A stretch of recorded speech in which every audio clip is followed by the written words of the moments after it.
Hello guys, welcome to mighty movie recaps. आज हम 2007 के एक mystery horror movie the rack का पार्ट 1 देखने जा रहे हैं। दोस्तों, ये कहानी एक न्यूज़ रिपोर्टर की है जो फायर फाइटर्स पर एक डॉक्यूमेंट्री बना रही होती है। वो फायर फाइटर्स के साथ एक बिल्डिंग में जाती है और वहां पहुंचकर उसे कुछ ऐसा नजर आता है जिससे उसकी पूरी की पूरी जिंदगी तब्दील हो जाती है। मूवी के स्टार्ट में एक जर्नलिस्ट एंजेला विदाल को दिखाया जाता है जो कि फायर फाइटर्स के साथ एक डॉक्यूमेंट्री शूट करने जा रही होती है। वो अपने व्यूअर से कहती है कि आज हम फायर फाइटर्स की जिंदगी को बहुत करीब से देखेंगे। फिर वो फायर फाइटर्स के बॉस के साथ बात करती है। वो उसको फायर फाइटर्स के सामान का और बिल्डिंग का मुख्तसर टूर देता है। बॉस उससे कहता है कि बड़े हादसों की कॉल्स कम व बेशतर ही आती हैं। एलेक्स उसे बताता है कि हम हर वक्त आग नहीं बुझाते, हमारा ज्यादातर वक्त लीकिंग पाइप्स और लोगों के पालतू जानवर बचाने में गुजर जाता है। इसके बाद एंजेला कुछ लड़कियों के पास जाती है लेकिन वो शर्मा के वहां से चली जाती हैं। इसके बाद वो फायर फाइटर्स का पोल दिखाती है जहां से वो इमरजेंसी की हालत में नीचे उतरते हैं। अगली सुबह वो फायर फाइटर्स के साथ बास्केटबॉल खेल रही होती है। अचानक उन्हें इमरजेंसी कॉल आ जाती है। सब फौरन से तैयार होकर फायर ट्रक में बैठ जाते हैं। एंजेला का क्रू भी इनके साथ बैठ जाता है। वो कहती है कि होजे, एलेक्स और मानू वो फायर फाइटर्स हैं जिनकी जिंदगी की एक रात को हम गौर से देखेंगे। इस दौरान फायर फाइटर उससे बताता है कि हम छोटी मोटी कॉल्स के लिए सायरन ऑन नहीं करते। बिल्डिंग के पास पहुंचकर मानू और एलेक्स अपना सामान उठाते हैं और अंदर चले जाते हैं। वहां उन्हें एक औरत बताती है कि बिल्डिंग के टॉप फ्लोर से लड़ने और चीखने की आवाजें आ रही हैं। वहां पर मौजूद पुलिस ऑफिसर सबको बालकनी में रहने के लिए कहता है और मानू और एलेक्स को ऊपर ले जाता है। वो एंजेला से कहता है कि तुम्हें मेरा हर ऑर्डर फॉलो करना होगा। वो रास्ते में सबको बताता है कि ऊपर रहने वाली एक बूढ़ी औरत का घुटना जख्मी हो गया है जिसकी वजह से वो चीख रही है। इसके बाद वो फ्लैट का दरवाजा तोड़ते हैं और अंदर चले जाते हैं और सामने एक खौफनाक बूढ़ी औरत खड़ी होती है। पुलिस ऑफिसर के पास जाते ही वो पागलों जैसी हरकतें शुरू कर देती है और उसका एक गाल खा के वहां से भाग जाती है। एंजेला अपने कैमरामैन से कहती है कि तुमने एक एक चीज रिकॉर्ड करनी है। फिर वो ऑफिसर को उठाते हैं और सीढ़ियों से नीचे ले जाते हैं। इसी दौरान बिल्डिंग की सारी लाइट्स ऑफ हो जाती हैं। नीचे पहुंचकर इन्हें पता चलता है कि आर्म्ड फोर्सेज ने इन्हें चारों तरफ से घेर लिया है और ये बाहर नहीं जा सकते। फिर वो ऑफिसर को सीढ़ियों के पास लिटा देते हैं। बाहर पब्लिक हेल्थ डिपार्टमेंट ऐलान करता है कि आप लोगों को क्वारंटीन कर दिया गया है और आपको बचाने की कोशिश जारी है।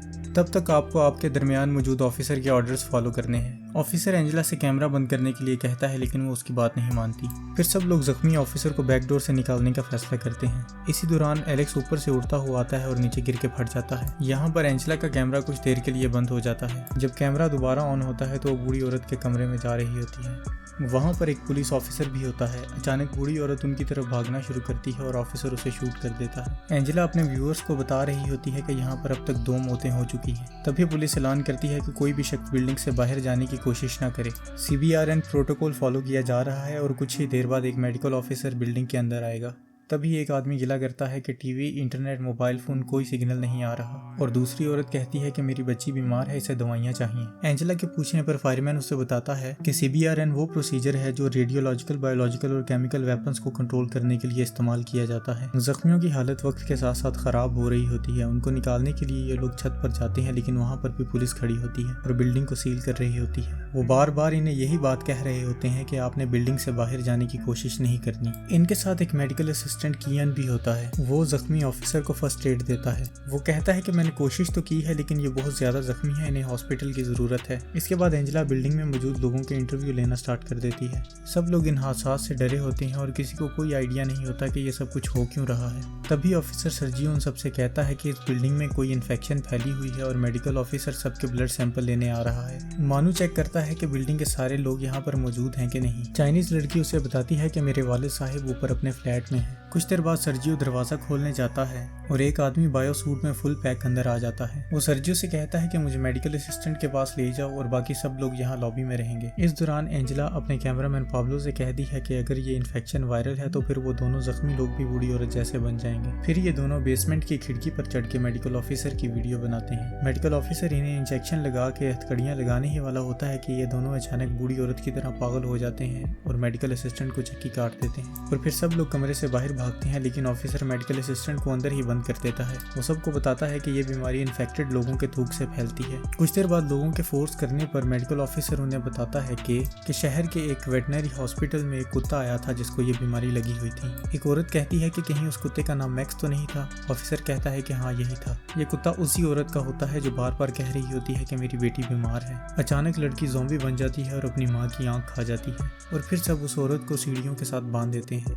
मेडिकल ऑफिसर कहता है कि हमें उस लड़की को ढूंढ के इंजेक्शन लगाना पड़ेगा। जेनिफर उन्हें एक कमरे में मिलती है। सर्जियो उसे इंजेक्शन लगाने जाता है तो वो उसे भी काट लेती है। मानू बाहर भागता है। अचानक मरी हुई बूढ़ी औरत जिंदा उसके सामने खड़ी होती है। मानू उसके मुंह पे डंडा मार के वहाँ से चला जाता है। अचानक बेसमेंट में से ज़ॉम्बी ऑफिसर बाहर आ जाता है। वो सब लोग सीढ़ियों से ऊपर जाते हैं और हॉलवे का दरवाजा बंद कर देते हैं। आपस में बहस करते करते उनकी नजर मेडिकल ऑफिसर पर पड़ती है और वो भी इन्फेक्ट हो चुका होता है। सीजर उनसे कहता है कि हम लोग बेसमेंट में मौजूद गटर के रास्ते से बाहर जा सकते हैं, लेकिन उसकी चाबी मेडिकल असिस्टेंट के पास है। इतनी ही देर में मेडिकल ऑफिसर उसका सर पकड़ के खाना शुरू कर देता है। मानू और एंजेला नीचे भाग जाते हैं। मानू को अचानक याद आता है कि असिस्टेंट के कमरे की चाबियां मेल बॉक्स में है। वो फौरन चाबियां निकालते हैं और उसके कमरे की तरफ चले जाते हैं। रास्ते में उन पर एक ज़ॉम्बी लड़की अटैक कर देती है। वो रस्सी उसके गले में बांध कर उसे मार देते हैं। इसके बाद एक और ज़ॉम्बी का सर मानू स्लज हैमर के साथ कुचल देता है। इस दौरान एंजेला को ज़ॉम्बी बाइट कर देता है। आखिर वो कमरे में पहुंच जाते हैं और बहुत मुशक्कत के बाद चाबियां ढूंढने में कामयाब हो जाते हैं। इनके पीछे पूरी बिल्डिंग के ज़ॉम्बीज लग जाते हैं और वो उनसे बचने के लिए बिल्डिंग के टॉप पर एक बंद कमरे में घुस जाते हैं। कमरे में घुप अंधेरा होता है।